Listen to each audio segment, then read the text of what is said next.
Closing arguments began today in the trial of 3 Tacoma police officers charged in the death of Manuel Ellis. Officers Matthew Collins and Christopher Burbank face second-degree murder and manslaughter charges, and Officer Timothy Rankine is charged with manslaughter. Our Tacoma Bureau Chief Lionel Donovan's been following this. He joins us live at the courthouse with what happened today. Lionel. Good evening, Joyce. Well, this afternoon, the judge walked the jurors through each of the charges that the officers face. Afterwards, it was time for closing arguments. Special Assistant Attorney General Patty Eakes gave closing arguments for the prosecution today. She highlighted the witness video that was taken the night of the arrest, which shows officers Burbank and Collins repeatedly punching Ellis while he's on the ground. Eakes stated that if the officers had followed their training, then Ellis would still be alive today. Instead, their negligence, along with the excessive use of force, directly led to Ellis's death.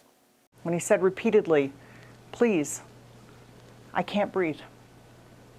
Please, sir," asking for them to help him be able to breathe. And then he stopped talking, and he went quiet. He stopped blinking. He lost consciousness.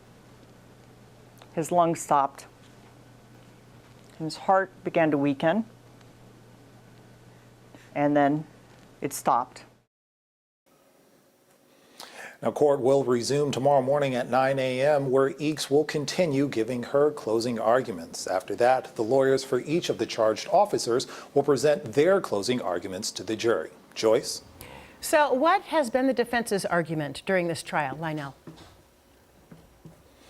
Well, the defense has been arguing that Ellis's death wasn't the result of the officer's actions, but from his own. The officer's lawyers have repeatedly pointed to the high levels of methamphetamine found in Ellis's system on the night of his arrest, along with his underlying health conditions. The lawyers have also pointed to Ellis's history of aggressive behavior towards law enforcement. The defense says that these combined factors ultimately justify the amount of force used, and the officers were simply doing their jobs.